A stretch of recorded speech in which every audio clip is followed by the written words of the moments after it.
오늘 설교 제목은 의와 율법의 완성입니다. 사랑하는 성도 여러분, 오늘 우리가 함께 나눌 이 말씀은 산상수훈 중에서도 이제 초반부인데 예수 그리스도께서 율법과 선지자에 대하여 어떻게 하셨는지를 보여주는 매우 중요한 본문입니다. 내가 율법이나 선지자를 폐하러 온 줄로 생각하지 말라. 폐하러 온 것이 아니요 완전하게 함이라. 이 말씀은 종교개혁자들이 율법과 복음의 관계를 이해하는 핵심 본문으로 보았던 구절입니다. 예수님께서는 예수님과 율법의 관계를 설명하시고 나서 곧바로 노하지 말라와 간음하지 말라라는 말씀을 예수 그리스도의 계명으로 이렇게 소개하고 계십니다. 결국 율법에 대해서 다시 재정의하시는 예수님께서 신약 시대를 살아가는 우리가 율법에 대해 어떻게 이해해야 하는지 직관적으로 알려주시는 부분이므로 이 성경 구절들을 면밀하게 살펴보고 우리의 삶에 적용할 부분들을 다시 한번 확인하는 주일 예배가 되었으면 합니다. 첫 번째 소주제입니다. 율법의 완성자이신 예수 그리스도입니다. 다 같이 읽겠습니다. 마태복음 5장 17절. 내가 복음이나 선지자를 폐하러 온 줄로 생각하지 말라. 폐하러 온 것이 아니요 완전하게 하려 함이라. 아멘. 제가 미국의 무디 신학교에서 그 신약학 수업을 듣는 과정에서 이 구절에 대해서 그 신학대학원 교수님과 학생들 간에 이 토론을 하는 수업이 있었습니다. 그때 놀라웠던 부분은 의외로 상당수의 신학생들이 예수님이 온 이후로는 구약의 율법이 신약 시대에는 더 이상 그리스도인들에게 적용되지 않거나 구약의 율법대로 얽매이는 것이 아니므로 율법으로 자유하다는 결론이었습니다. 그러나 저는 그 부분에 대해서 이렇게 100% 동의할 수가 없어서 마태복음 5장 17절, 우리 방금 읽었던 5장 17절을 강조하면서 예수님이 율법을 완전하게 하려 오셨지 율법을 폐한 것은 아닌데 왜 그런 식으로 주장하는가라고 제가 반박을 했습니다. 그래서 물론 이제 교수님은 저의 논리에 대해서 궁금해 하셨습니다. 저는 교수님께 구약의 율법 중의 일부는 신약 시대에 오히려 율법의 기준보다 더 높은 기준의 계명이 되었음을 강조했습니다. 그리고 다음 구절을 강조했습니다. 한번 같이 읽겠습니다. 진실로 너희에게 이르노니 천지가 없어지기 전에는 율법의 1.1획도 결코 없어지지 아니하고 다 이루리라. 예, 아멘. 예전에 제가 이 문장 되니까 신학교 교수님도 저한테 무슨 말을 못했거든요. 예, 아무튼 예전에 20대 때 목사님의 아들이었던 대학 선배가 있었는데, 그때 저에게 갑자기 이제 길에서 그러더라고요. 그러니까 구약은 율법의 시대였고, 신약 시대인 지금은 은혜의 시대이다라는 말을 저한테 은연중에 했었습니다. 그때는 제가 뭐 예수님 믿은 지 얼마 되지도 않았고, 뭐 제가 신학을 안 했었기 때문에 그 선배의 말에 그냥 아무런 생각 없이 그대로 흡수했어요. 그대로 그래. 구약은 율법의 시대이고 지금은 은혜의 시대다. 근데 구약은 율법의 시대이고 신약은 은혜의 시대라는 말이 과연 맞는 말일까요? 네, 네, 틀린 말입니다. 뭐, 네. 구약도 은혜의 시대이고 신약도 은혜의 시대입니다. 네. 구약과 신약 모두 예수 그리스도가 주제이고 예수 그리스도를 통해 구원받는다는 것이 구약과 신약의 핵심 가르침이기 때문입니다. 다만 구약은 예수 그리스도가 오신다는 약속의 말씀들이었고, 그러니까 계시였잖아요. 언제 예수님 뭐 어떻게 나타날 것이다. 미래에 나타날 것이다. 뭐 이런 식으로. 근데 신약은 예수 그리스도가 이 땅에 오신 이후로 이제 다시 승천하셨지만 이제 심판주로 재림하시겠다라는 것이 핵심인 것이죠. 그러니까 죄인이 하나님의 주권에 따라 구원을 받는 것이 구약과 신약의 주제이기 때문에 사실상 구약이나 신약이나 모두 하나님의 은혜가 아니면은 우리가 구원받을 수가 없어요. 그러니까 은혜 아니면은 이루어질 수 없는 것입니다. 구약을 율법의 시대이고 신약을 은혜의 시대라고 굳이 구분하는 것은 절대자이신 하나님을 부분적으로 이해한 것이라고 봐야 합니다. 예. 그러니까 뭐 율법의 시대건 은혜 그런 게 아니라는 거죠. 예수 그리스도께서는 율법을 결코 소홀히 여기지 않으셨습니다. 네. 오히려 예수님께서는 율법의 1.1획도 결코 없어지지 아니하고 다 이루실 것이라고 이렇게 확언하셨습니다. 그렇다면 이 이야기는 구약의 모든 율법 조항들을 신약 시대에도 구약 시대처럼 따라야 한다는 의미일까요? 또 그렇지는 않습니다. 예, 구약의 율법 조항들 가운데 예수 그리스도가 이 땅에 오심으로 인해 이루어진 것들이 상당히 있기 때문에 이제는 더 이상 구약 시대처럼 똑같은 모양으로 그 율법을 따르지 않아도 되는 율법들이 일부 존재하는 것이죠. 그 대표적인 예가 바로 제사입니다. 지금 우리가 한국에서 예수님 믿을 때 번제, 화목제 등과 같은 제사를 드리나요? 아니잖아요. 그리고 하나님이 모세에게 알려주신 그 방식대로 성막을 만들어야 하나요? 안 그렇습니다. 우리는 더 이상 번제나 화목제 등과 같은 제사를 드리지 않습니다.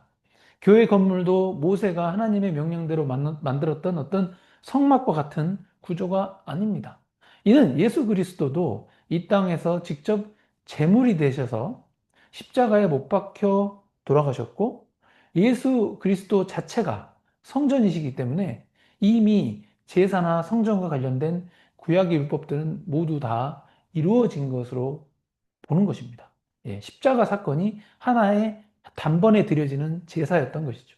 그래서 우리는 더 이상 구약 시대에 행했던 제사 형식을 유지하지 않는 것이죠. 교회 건물의 구조 또한 그러하고요. 예수 그리스도 자체가 성전이고 3일 만에 부활하심으로 성전의 회복은 이미 다 이루어졌던 것입니다.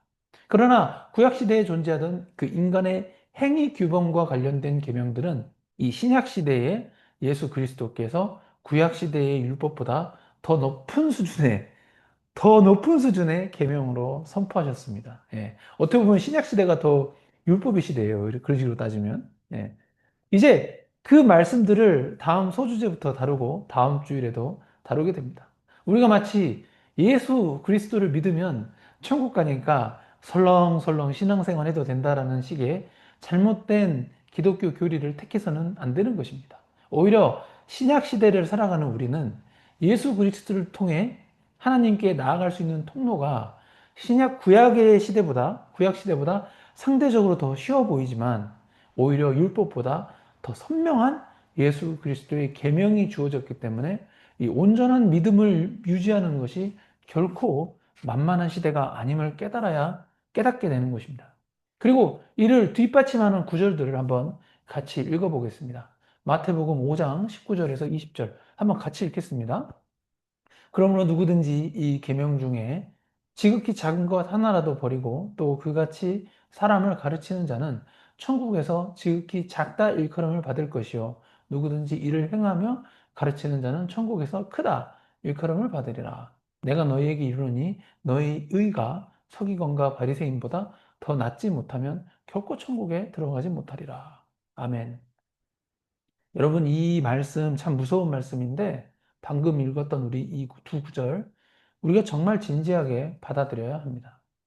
누구든지 예, 이 계명 중에 지극히 작은 것 하나라도 버리고 또 그같이 사람을 가르치는 자는 천국에서 지극히 작다 일컬음을 받는다고 합니다. 누구든지는 그리스도인을 의미합니다. 반면 누구든지 이 계명을 행하며 가르치는 자는 천국에서 크다 일컬음을 받는다고 예수님은 약속하셨습니다. 왜냐하면 예수님 믿지 않는 불신자들은 아예 천국을 들어갈 수가 없기 때문에 여기에 이 누구든지는 애니원이지만 불신자를 포함하는 건 아니죠. 예, 그리스도인을 말합니다.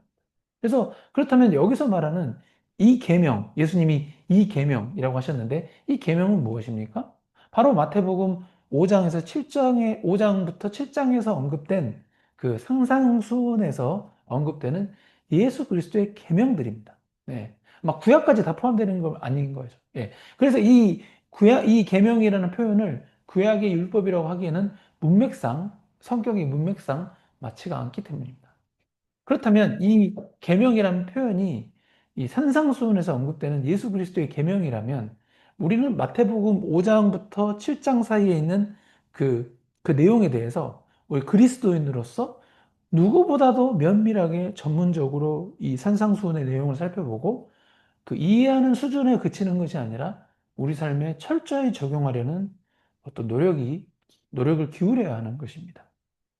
그리고 가능하다면 행하면서 가르치기까지 한다면은 천국에서 크다 일컬음을 받기 때문에 나 자신이 강단에 서서 설교하는 설교자가 아닐지라도 여러분 또한 최소한 내 가정, 내 자녀들부터라도 산상수훈에서 언급된 예수 그리스도의 계명을 여러분 자신이 저를 포함해서 우리가 행하면서 이를 가르친다면 천국에서 크다 일컬음을 받게 되는 것입니다. 뭐 수만 명 앞에서 가르칠 필요 없어요. 예. 한 명이라도. 예. 예수님은 율법을 폐하러 오신 것이 아니라 율법을 완전하게 하셨습니다. 이는 율법의 모든 요구를 충족시키시고 율법의 저주를 예수 그리스도께서 대신 지심으로써 율법 아래에 있는 자들을 자유케 하셨다는 의미이기도 합니다. 마태복음 5장 20절 한번 같이 읽어보겠습니다. 내가 너희에게 이르노니 너희 의가 서기관과 바리새인보다 더 낫지 못하면 결코 천국에 들어가지 못하리라. 예, 서기관과 바리새인은 당대 구약 성경에 대해서 지식적으로 완전한 전문가들이었습니다.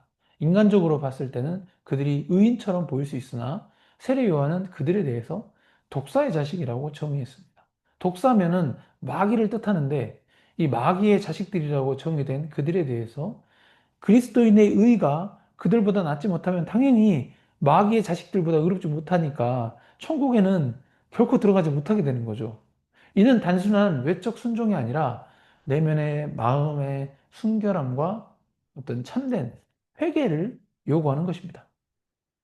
그들이 참된 회개를 하지 않았기 때문에 독사의 자식으로 분류되었음을 감안하면 그리스도인이라면 참된 회개가 반드시 있어야 하는 것입니다.